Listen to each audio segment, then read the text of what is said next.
आज से साल या 2 साल पहले तक के जो डिजिटल मार्केटिंग करने के तरीके थे वो काफी हद तक चेंज हो चुके हैं, क्योंकि जो डिजिटल मार्केटिंग प्लेटफॉर्म है एआई यानी कि आर्टिफिशियल इंटेलिजेंस के इंटीग्रेशन के बाद बहुत ज्यादा सोफिस्टिकेटेड हो चुके हैं। अब आपको भी, अगर आप डिजिटल मार्केटिंग प्रोफेशनल हैं, तो आपको भी अपनी डिजिटल मार्केटिंग का स्किल सेट जरूर अपग्रेड कर लेना चाहिए।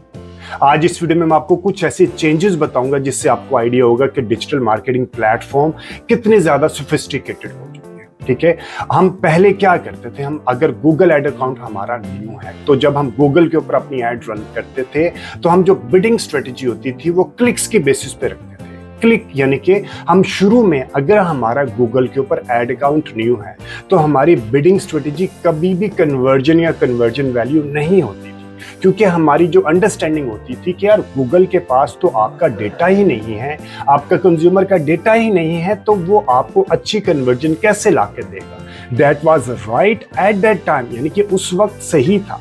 लेकिन अब गूगल बहुत ज्यादा एडवांस हो चुका है, बहुत ज्यादा सोफिस्टिकेटेड हो चुका है। ठीक है, अब जो एड आप रन करने लगे हैं उसके ऊपर उसी तरह की एड मल्टीपल बिजनेसेस ने पहले ही वहां पर रन कर चुके होंगे कन्वर्जन की बेसिस पे। अब गूगल के पास कंप्लीट इंफॉर्मेशन है कि अब इस तरह की एड अगर कोई कन्वर्जन की बेसिस पे रन करता है तो कंज्यूमर कौन हो सकता है, क्या एज, क्या जेंडर, क्या interest, city, every detail Google के पास पहले से ही अवेलेबल होती है। तो अगर आप क्लिक्स की यानी कि शुरू में आप रखेंगे और आप एक्सपेक्टेशन रखेंगे कि आपको कन्वर्जन मिलेंगी, तो जो बिडिंग आप रखेंगे आपको बिडिंग के रिजल्ट भी वही मिलेंगे, आपको क्लिक्स ज्यादा मिलेंगे।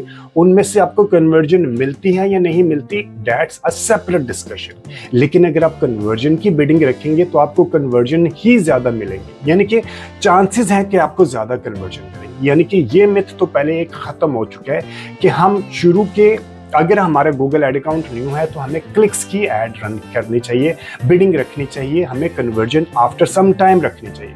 ये अब मिथ खत्म हो चुकी है। इसी तरह मेटा के ऊपर आपको बताता हूँ। मेटा के ऊपर हम क्या करते थे, जब हम एड रन करते थे तो हम इंटरेस्ट की स्टैकिंग करते थे, हम रिलेटेड इंटरेस्ट की स्टैकिंग करते थे। मेरी ही अपनी काफी वीडियोज है जिसके ऊपर मैं बता रहा हूँ कि आपने इंटरेस्ट की स्टैकिंग किस तरह करनी। अब ये भी खत्म हो चुका है। अब मेटा के एंड्रोमेटा अपडेट के बाद एंड्रोमेटा खुद कहता है कि आपने इंटरेस्ट की टारगेटिंग नहीं करनी, आपने ब्रॉड टारगेटिंग रखनी है और आपने अच्छे क्वालिटी के एड क्रिएटिव बनाने हैं।